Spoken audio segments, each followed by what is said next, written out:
শান্ত শহরের বুকে ফের আতঙ্কের ছায়া। একের পর এক গুলি চালানো, অপহরণ ও মুক্তিপণের অভিযোগে চাঞ্চল্য ছড়িয়েছে বিশালগড়ে। অভিযোগ, অনুপ কুমার সাহার বাড়িতে গুলি চালানোর ঘটনার রেশ কাটতে না কাটতে সরকারি ঠিকাদার চন্দন দেবনাথকে লক্ষ্য করে দফায় দফায় হামলা চালায় দুষ্কৃতীরা। জানা গেছে, রণবীর দেবনাথ ও তার সহযোগীরা চন্দন দেবনাথকে কৌশলে ডেকে নিয়ে গিয়ে আটক করে এবং 12 লক্ষ টাকা মুক্তিপণ দাবি করে। পরে কোনো মতে সেখান থেকে বেরিয়ে এসে প্রাণ বাঁচাতে তিনি ধাপে ধাপে প্রায় 5.5 লক্ষ টাকা দেন। এরপরও হুমকি থামেনি। 16 ও 20 মার্চ তার বাড়িতে ফের গুলি চালানো হয়।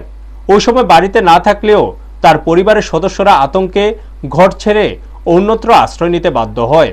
এমনকি 22 মার্চও আরও 10 লক্ষ টাকা দাবি করে হুমকি দেওয়া হয় বলে অভিযোগ। ঘটনার পর চন্দন দেবনাথের পরিবার থানার দ্বারস্থ হয়েছে। তবে অভিযুক্তের বিরুদ্ধে একাধিক মামলা থাকা সত্ত্বেও পুলিশি পদক্ষেপ নিয়ে প্রশ্ন উঠছে। পরিবারের পক্ষ থেকে মুখ্যমন্ত্রীর কাছে নিরাপত্তা ও ঘটনা নিরপেক্ষ তদন্তের আবেদন জানানো হয়েছে। ব্যুরো রিপোর্ট, নিউজ তৎকাল 24। সেদিন 15 তারিখ সন্ধ্যা 7টার সময় আমি যখন কাজের সাইডের থেকে আমি বাড়িতে আসার সময় রণবীর দেবনাথ আমারে কল করছে। কইরা কইছে যে বিশাল করে ডিএম অফিসের পেছনে যেই শ্মশানের মাঠ ওইখানে যাওয়ার লেগে। আমি গেছি, আমি তো কাজ থেকে আইতেছি, এখন তো যাওয়াটা আমার দ্বারা পসিবল হতো না, আমি পরে কথা কম। তো দেন হ্যাঁ কইছে যে আজ যাওয়ার লেগে যে কোনো উপায়ই হোক যাইতে হইব। তখন আমি যখন যাই, যে যখন কইছে কি হয়েছে, কী ব্যাপার আমার ডাকা হয়েছে, তখন হের সাথে আরও 6-7টা ছেলে আসলো। কইছে যে আমার 12 লক্ষ টাকা দেওয়ার লেগে, নাইলে আমি ওইখান থেকে বাড়িতে আইতে পারতাম না। তখন আমি কী কারণে 12 লক্ষ টাকা দিতাম এটা, তখন কইছে যে আমি সরকারি কন্ট্রাক্টারি কাজ করি, তার লাগে 12 লক্ষ টাকা হেরে দিতেই হইব, না দিলে আমার প্রাণে মায়েরা ফেলাইব। দেন আমি কইছি যে এটা হলো তাহলে আমার মায়েরা নেই, বাট আমি তো টাকা দিতে পারতাম না। তখন হ্যাঁ বন্দুক মানে পকেট থেকে পিস্তল বার করে 2 রাউন্ড গুলি করছে, একটা উপরে একটা নিচে। তো কইছে যে হ্যাঁ আমার এখন মায়েরা নিব, হেরে টাকা দিতাম। তখন আমি কইছি যে ঠিক আছে, আমার কাছে যে এত টাকা নাই, আমি 1 লক্ষ টাকা হেরে দিয়ে দিব আমার প্রাণটা ভিক্ষা দেওয়ার লেগে।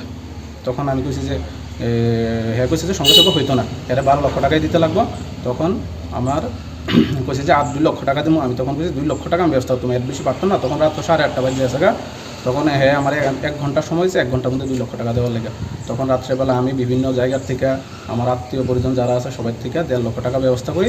এবং রাত্র 9:30টার সময় হ্যাঁ সাঙ্গবাঙ্গ, বিশ্বজিৎ দেবনাথ, কর্ণজিৎ দাস, তারা 2 জন এবং পেছনে একটা কালো কালার স্কর্পিও আসলো, ওইটার মধ্যে মেবি রণবীর ছিল। ওরা আয়া আমার বাড়ির সামনের থেকে 1.5 লক্ষ টাকা নিছে। এবং 16 তারিখ বিকালবেলা আমার বাড়িতে ছাদ ডালাই চলতেছিল।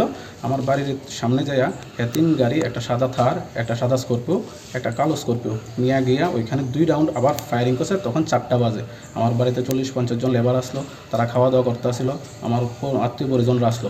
তখন কইছে যে বাকি 10.5 লক্ষ টাকা সন্ধ্যা 6টার মধ্যে দেওয়ার লেগে, না হইলে এখান থেকে আমরা বাড়ি ঘর ছাইরা যাওয়ার লাগে।